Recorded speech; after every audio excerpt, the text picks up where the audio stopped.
السلام علیکم پیارے دوستو، تاریخ عالم اور تاریخ اسلام میں بہت کم ایسے مشہور فاتحین اور حکمران گزرے ہیں جن کو مسلمانوں کے ساتھ ساتھ عیسائی بھی عزت کی نگاہ سے دیکھتے ہوں اور ان کی بہادری، رحم دلی اور دانش مندی کے قائل ہو کر ان کی مثالیں دیتے ہوں۔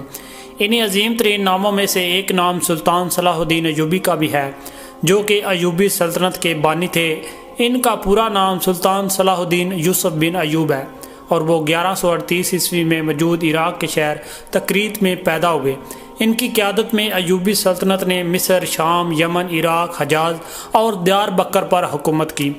سلطان صلاح الدین ایوبی کو فاتح بیت المقدس بھی کہا جاتا ہے، جنہوں نے 1187 عیسوی میں یورپ کی متحدہ افواج کو عبرتناک شکست دے کر قبلہ اول بیت المقدس کا قبضہ چھڑوایا تھا۔ سلطان صلاح الدین ایوبی نسلاً کرد تھے اور 1138 عیسوی میں کردستان کے اس حصے میں پیدا ہوئے جو اب عراق میں شامل ہے۔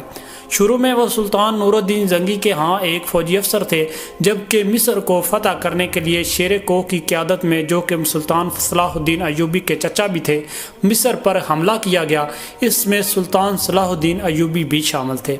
لہٰذا مصر کی فتح کے بعد 1171 عیسوی میں انہیں مصر کا حاکم مقرر کر دیا گیا۔ اسی عرصہ کے دوران انہوں نے یمن کو بھی فتح کر لیا۔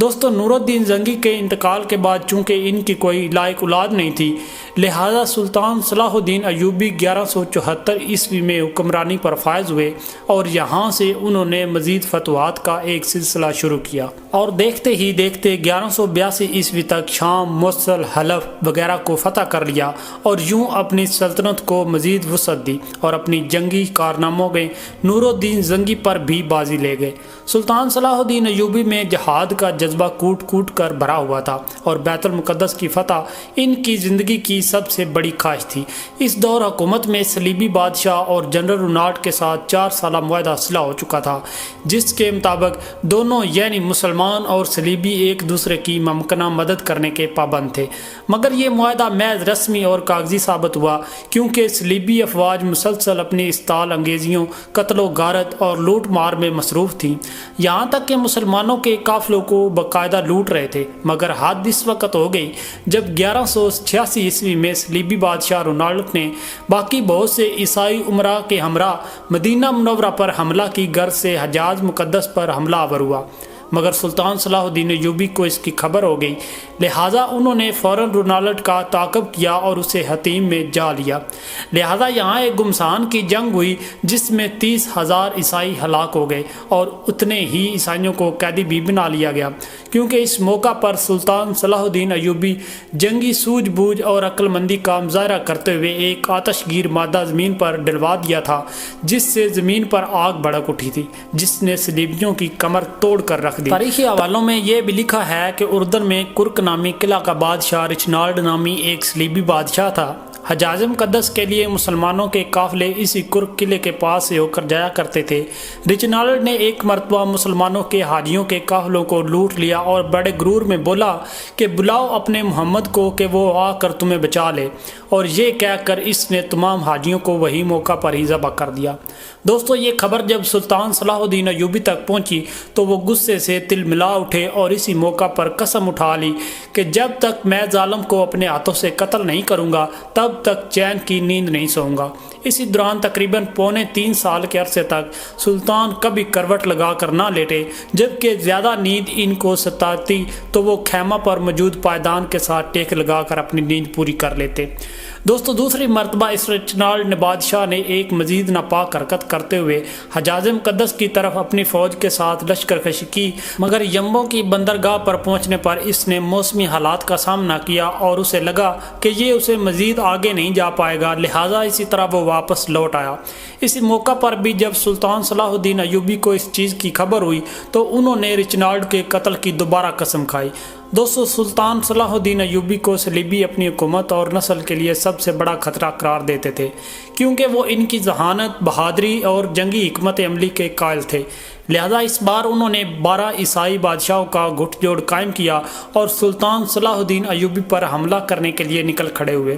جبکہ سلطان صلاح الدین ایوبی اکیلے ہی اپنی فوج کے ہمراہ لڑنے کے لیے نکل پڑے اور یوں حطیم کے مقام پر تاریخی جنگ ہوئی جس میں پورا یورپ سلطان صلاح الدین ایوبی سے لڑنے کے لیے نکل آیا، مگر پھر بھی انہیں سلطان کے ہاتھوں شکست کا سامنا کرنا پڑا۔ لہٰذا جنگ میں ہارنے کے بعد جب عیسائیوں کی یہ 12 بادشاہ سلطان صلاح الدین ایوبی کے خیمے میں بھیجے گئے تو پیاس کی شدت سے سبھی بادشاہوں کا برا حال تھا۔ سلطان صلاح الدین ایوبی نے سبھی کو پانی پیش کیا سوائے رچنارڈ کے، لہٰذا یروشلم کے بادشاہ ہومفرے نے اپنا پانی پچا کر رچنارڈ کو پیش کیا۔ اس موقع پر سلطان نے ہومفرے کو کہا، یہ پانی اسے تم دے رہے ہو، میں نہیں، کیونکہ اسلام میں اگر آپ کسی کو پانی پلا دیتے ہیں تو اسے امن کی علامت سمجھا جاتا ہے، پھر آپ اس شخص پر ہاتھ نہیں اٹھا سکتے۔ اس موقع پر سلطان صلاح الدین ایوبی نے رچنارڈ کو اسلام کی دعوت بھی دی مگر اس نے انکار کر دیا۔ اس کے بعد سلطان صلاح الدین ایوبی نے کہا کہ میں نے تیرے قتل کی 2 مرتبہ قسم کھائی تھی،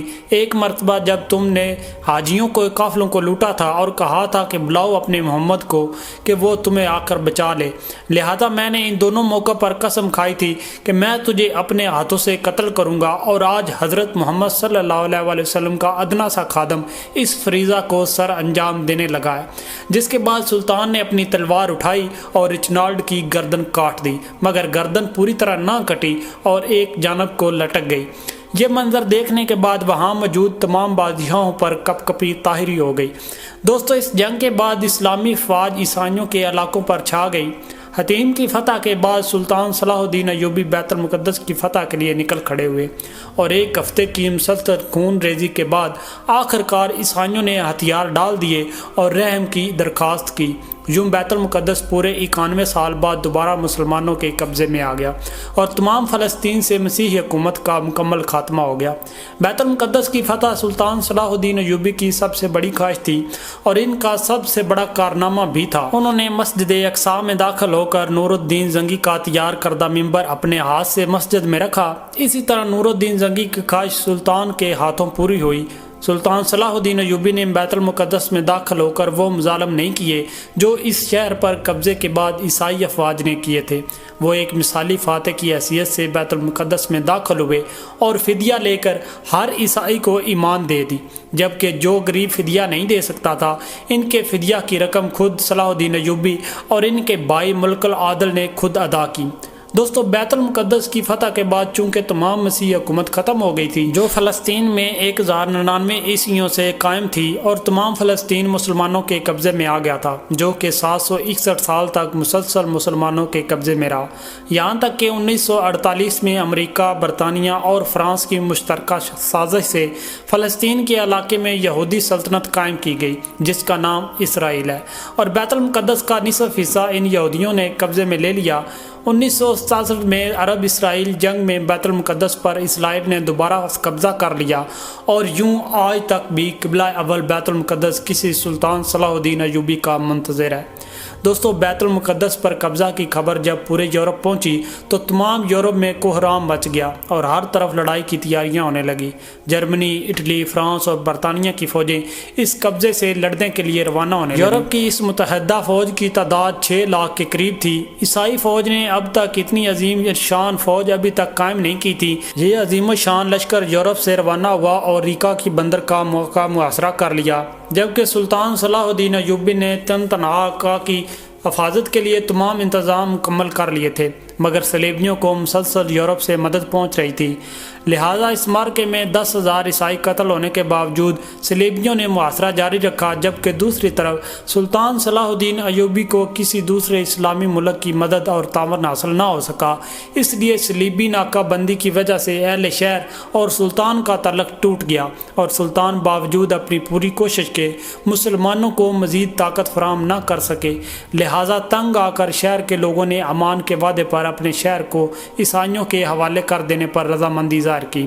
فریقین کے مطابق معاہدہ طے ہوا جس کے مطابق مسلمانوں نے 2 لاکھ اشرفیہ فدیہ جنگ ادا کرنے کا وعدہ کیا اور صلیب اعظم اور 500 عیسائی قیدیوں کی واپسی پر مسلمانوں نے ہتھیار ڈال دیے۔ مسلمانوں کو اجازت دے دی گئی کہ وہ اپنے تمام مال و اسباب لے کر شہر سے نکل جائیں، مگر رچرڈ صلیبی بادشاہ نے عہد شکنی کی اور مصورین کو قتل کر دیا۔